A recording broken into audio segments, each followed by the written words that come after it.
Dragi moji, pomaže Bog i Esselamu alejkum iz Beograda i odakle se preciznije javljamo se sa mjesta odavde iz jednog poznatog restorana kod Dede Stavre.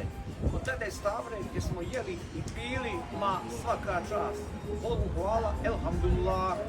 I kao što vidite, kao što sam već jednom najavljivao u jednom od svojih video zapisa pred moj dolazak u Beograd, da li se sjećate kad sam napominjao doći mi Miroslav iz Zence? E pa, Miroslav je upravo tu. Ajde da nam se predstavi. Dobro, znači svi znate za mene Miroslav Ilić, znači ja sam vaš Beljenac, pozdravljam moju grupu, znači Beljanci, Sebire, Majevica i tako dalje. I pozdravljam mog najvećih prijatelja sa Facebooka, sa TikToka, jeste. Hvala. Koji se, evo, zalaže za pomirenje između Bošnjaka i Srba. Evo, dajem riječ njemu sada. Ja.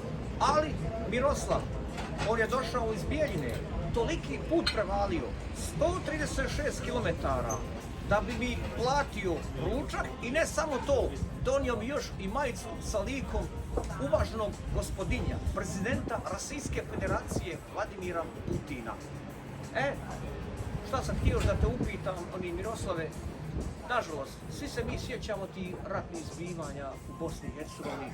Tužno je to sve bilo, ali pošto si ti iz Bijeljine, ajde da za javnost svako da ti kažeš nešto, ti kao Srbin pravoslavac koji se osjeća u neku ruku malo ili osjeća se da i nije baš ono najbolje kad se sjetimo da su u Bijeljini uništavane istinske čovječko-ljudske vrijednosti koje krase jednog Srbina pravoslavca. Jednog Srbina pravoslavca kao što je Miroslav Ilić.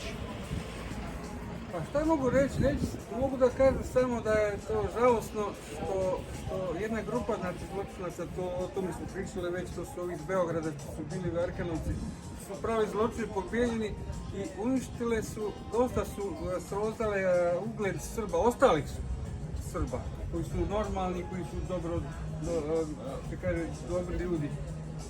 U tom smislu, tako da, to mi je žao što često puta ispada da smo svi Srbi tako kao zločinici i šta ja znam. A nije istina. A to hoću da ispravimo, znači da malo to popravimo jer nismo mi stvarno, nama je rat nametnut. Tako je. Mi pogotovo Srbi iz Bosne nismo htjeli rat.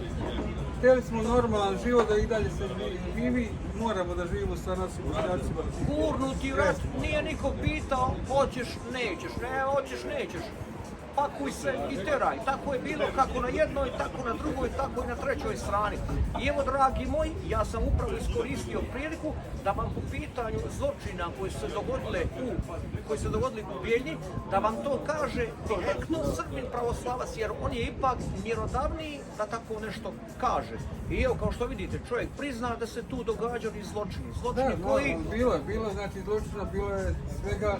Eto vidite, ja.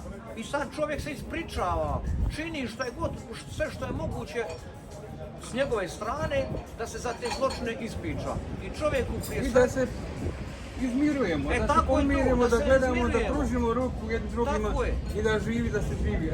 Da izlazimo iz 1992. 1995. Ne možemo non stop biti na toj relaciji 1992. 1995. Moramo ići naprijed. Jeste, nema više mržnje i ne smije da bude mržnje. Mora da se živi, da se radi zajedno. Da, mi moramo da se ugledamo na Ruse i Čečene. I oni su bili isto tako u krvlju do koljena, ali opet prevladao razum s jedne strane Vladimir Putin, s druge strane Ramzan Kadirov i Ahmad Kadirov, Rahmetli Ahmad Kadirov. I oni su pobjedio je mir, pobjedilo je bratstvo i jedinstvo na relaciji Rusi-Čečeni. I tako i treba. I zato taj rusko-čečenski model treba da zaživi i kod nas i u Bosni i Hercegovini. I zato, dragi Bošnjaci, nemojte da vas nosioci univerzalnih europskih vrijednosti da vas ljuljaju, da vam podmećuju odmah neke priče, vidi šta su vam Srbi ovo, šta su vam Srbi oni ono. Upitajte, a šta je s vašim zločinima? Da vi prvo sredite vaše zločine, pa onda pričajte o našim zločinima i o srpskim zločinima. I kao što se zna zaključiti i vidjeti, Miroslav je jedan veliki prijatelj Rusije i Vladimira Putina. I naših Bošnjaka u cijelom svijetu. I naši Bošnjaka u cijelom svijetu. Zamislite, koja je ljepota. I mi ćemo, ja i Miroslav, sada ćemo da vam pokažemo rusku zastavu. Naravno, ta ista ruska zastava za koju sam kazao, ona uvijek ide sa mnom. I u dobru, i u zlu, i na javi, i u snu. Živjeli, veliki pozdrav. Pozdrav za sve dobre ljude. Pozdrav.